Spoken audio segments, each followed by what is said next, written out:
रही बात इनकम की, तो मैं उसके लिए यही कहना चाहूँगा कि कोई आदमी ये सोचकर इस काम में आए कि एकदम से पैसे बनते हैं, ऐसा कुछ नहीं है। धरातल से बिल्कुल दूर है वो। 2-4 साल इसमें लगाना पड़ता है, अनुभव लेना पड़ता है और ईमानदारी बरतनी पड़ती है।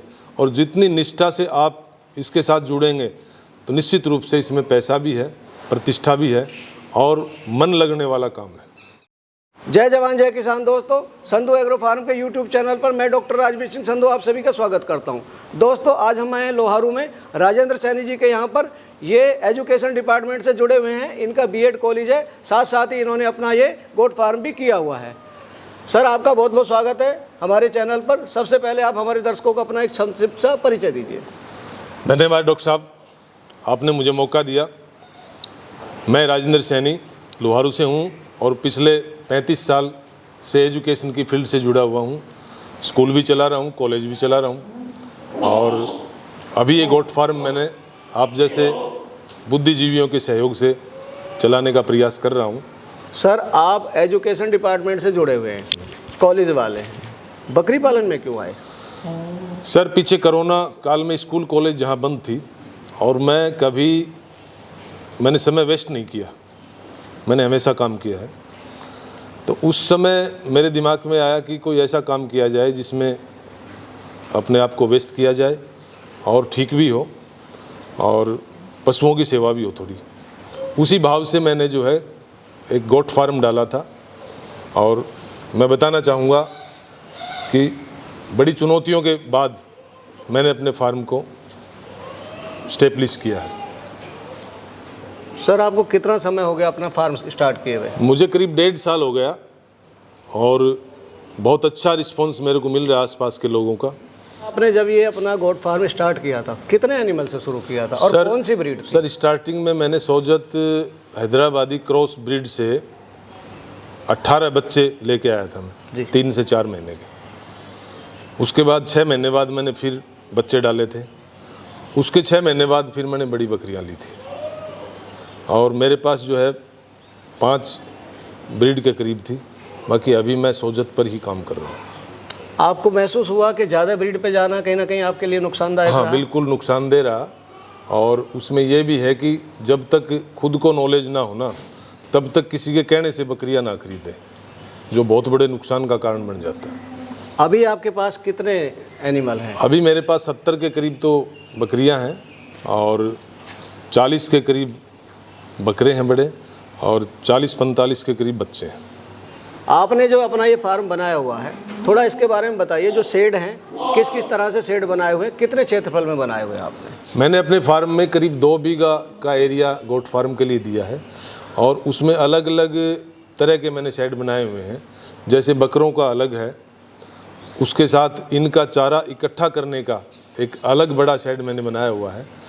इसके अतिरिक्त गर्मी के मौसम में घास फूस और हमारे यहाँ जो वो बोलते हैं पानी के पूड़े, उनका एक शेड बनाया हुआ है जो काफ़ी बढ़िया भी है इनके लिए और हमारे यहाँ प्रचलन में इस प्रकार के शेड। उसके अलावा एक शेड मैंने सर्दी के मौसम में सभी जानवर अंदर आ जाएं, उनके अलग अलग बाड़े बना रखे हैं, अलग अलग पोर्शन बना रखे हैं, वो भी बनाया हुआ है। तो इसमें टोटल आपका खर्चा कितना है? आपने इतने सारे शेड बनाए हुए हैं, अलग अलग तरह से बनाए हुए हैं। इसमें मैंने पार्टली खर्च किया है, करीब 15 के करीब मेरा खर्च आ गया इसमें जी।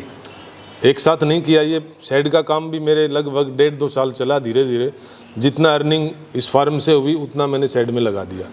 15 से 20 लाख के बीच का हमारा जो है ना खर्चा है। मैं देख रहा हूँ आपने हरे चारे के लिए नेपियर लगाया हुआ है अपने फार्म में ही। थोड़ा इस बारे में हमारे दर्शकों को बताइए। सुपर नेपियर लगाया था हमने और इसकी जो पौध है वो गुजरात से मैंने मंगवाई थी। सुपर नेपियर के अलावा हमने ज्वार भी लगा रखा है इन पशुओं के लिए, हरे चारे की कम व्यवस्था के लिए। और इसके अलावा एक करीब 2 एकड़ का एरिया हमने इनके लिए घास के लिए भी छोड़ रखा है। आप सुबह से शाम तक इनकी खाने की क्या दिनचर्या, क्या क्या खाना देते हैं, थोड़ा इस बारे में हमारे दर्शकों को बताइए। सुबह हम इनको पानी पिलाने के बाद मिक्स दाना देते हैं। उसके बाद दोपहर को ग्वार का न्यार है वो देते हैं जिसमें हरी पत्ती का मिक्स होता है। उसके बाद शाम के समय हम इनको 2-3 अनाज मिक्स करके देते हैं। इसमें जौ, बाजरा और गेहूँ, सोयाबीन, उनका मिक्स करवा के हमने बनवा रखा है फीड, वो हम इनको दे रहे हैं। मिक्सचर भी उसमें मिक्स है, सरसों का तेल भी उसमें मिक्स है। आपको लगभग 1.5 साल हो गया स्टार्ट किए। हाँ जी। क्या उतार चढ़ाव देखे आपने इसमें? इसमें देखो, मैं यही कहना चाहूँगा, मैंने उतार चढ़ाव बहुत देखे हैं। एक समय ऐसा भी आ गया था मेरे फार्म पे जब मैंने ये सोच लिया था कि मैं फार्म को बंद कर दूँ। बहुत सारे कारण रहे उसमें। मेनली यही था कि मैंने गलत नस्ल और गलत क्वालिटी की बकरियां किसी के कहने से ले ली थी। बाकी फिर मैंने जो है ना अपना इरादा खड़ा करके और दोबारा एक जुनून समझ के उस पर लगा, तो अब मैं पूरी तरह से इसमें सेटिस्फाई हूँ। और मैं समझता हूँ कि नया कोई भी व्यक्ति फार्म शुरू करे तो उसको नस्ल के बारे में और बकरियों की उम्र के बारे में और उनका व्यवहारिक पक्ष क्या है उसके बारे में कम से कम जानकारी ले किसी सुलझे हुए व्यक्ति से, उसके बाद ही वो अपना काम शुरू करे। और लार्ज स्केल पे एकदम से वो बकरियां ना खरीदे, कम से शुरुआत करके फिर नॉलेज हो जाए, फिर वो धीरे धीरे बढ़ाए। और एक जगह से ना खरीदे बल्कि 2-4 जगह देखकर तसल्ली करके उसके बाद ही वो बकरियां खरीदे, ताकि किसी धोखे का शिकार ना हो। मैं डॉक्टर साहब आपको बताना चाहूँगा कि इस बिजनेस में नए आदमी के साथ धोखा करने वाले बहुत लोग हैं जी, जैसा कि मेरे साथ भी हुआ था।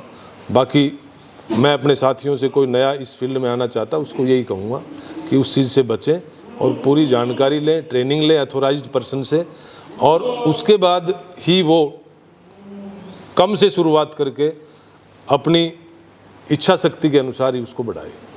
आप ब्रीडिंग मॉडल पे भी काम कर रहे हैं और आप सीजनल बकरे भी तैयार करते हैं। आपको कौन सा मॉडल अच्छा लगा? उसके लिए डॉक्टर साहब मैं यही कहना चाहूँगा कि एरिया डिपेंड करता है कि उस एरिया के लोगों की थॉट क्या है, पसंद क्या है। हमारे एरिया में ब्रीडिंग सेटअप को कम महत्व दिया जाता है। यहाँ ब्रीडिंग के बारे में कोई नहीं जानता। आप देसी बकरी के बच्चे तैयार करके बेचेंगे तो उसका भी वही रेट मिलेगा, और एक नस्ल के बच्चे को तैयार करके बेचेंगे तो भी उसका वही रेट मिलेगा जी। तो चूँकि मैं ब्रीडिंग सेटअप को ज़्यादा प्रेफरेंस देता हूँ, फिर भी मैं फार्म का सेटअप ठीक रखने के लिए मैंने कुछ बकरे भी रखे हैं कुर्बानी के, जो अगला इस साल मेरे पास करीब 35 से 40 के बीच में बकरे हैं जो अभी 10-15 दिन में सेल हो जाएंगे। और नेक्स्ट ईयर मेरा टारगेट होगा कुर्बानी के 100 बकरे में तैयार कर सकूं बेहतर नस्ल के।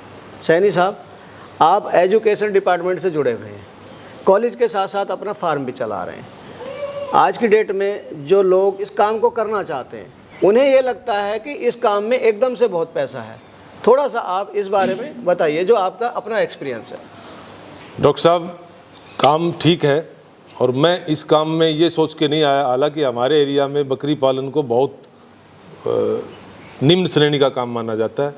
बाकी मैं ये मानता हूँ कि आदमी के लिए कोई भी काम, मेहनत जिसमें होती है, ईमानदारी जिसमें होती है, कोई भी काम निम्न नहीं है, और यही सोच के मैं आया हूँ। रही बात इनकम की, तो मैं उसके लिए यही कहना चाहूँगा कि कोई आदमी ये सोचकर इस काम में आए कि एकदम से पैसे बनते हैं, ऐसा कुछ नहीं है। धरातल से बिल्कुल दूर है वो। 2-4 साल इसमें लगाना पड़ता है, अनुभव लेना पड़ता है और ईमानदारी बरतनी पड़ती है, और जितनी निष्ठा से आप इसके साथ जुड़ेंगे तो निश्चित रूप से इसमें पैसा भी है, प्रतिष्ठा भी है और मन लगने वाला काम है। मेरा ऐसा मानना है, क्योंकि मैं ऐसा महसूस कर रहा हूँ। मेरे को 1.5 साल हो गए इस काम में लगे हुए। पहले मैं भी सोचता था कहीं गलत तो नहीं आ गया, बाकी आज मैं अपने काम से सेटिस्फाई हूँ। आज पूरी तरह से हमारा फार्म जो है लोहारू में सेट हो चुका है और मुझे कोई दिक्कत नहीं आ रही। इसलिए नए जो साथी इस फील्ड में आना चाहते हैं, मैं उनसे यही कहना चाहूँगा, पहले अपना नॉलेज लें और ये सोच कर नहीं आए कि आप रातों रात लखपति बन जाएंगे। समय देना पड़ेगा आपको, मेहनत भी करनी पड़ेगी। उसके बाद कहीं न कहीं इसमें मैं ये कहूँगा कि इस बिज़नेस में लॉस नहीं है। बहुत पुरानी कहावत है डॉक्टर साहब हमारी साइड में कि बकरी गरीब का धन है जी। बकरी पालन अगर हम ठीक प्रकार से करें तो लॉस का काम नहीं है इसमें। दर्शकों, सैनी साहब ने आपको बकरी पालन की इतनी अच्छी जानकारी दी। यदि आपको इनके द्वारा दी गई जानकारी और हमारे द्वारा की गई कोशिश अच्छी लगी हो तो हमारी वीडियो को लाइक करें, ज़्यादा से ज़्यादा शेयर करें, वह चैनल को सब्सक्राइब करें। मिलते हैं जल्दी एक नई वीडियो के साथ। तब तक के लिए जय जवान जय किसान।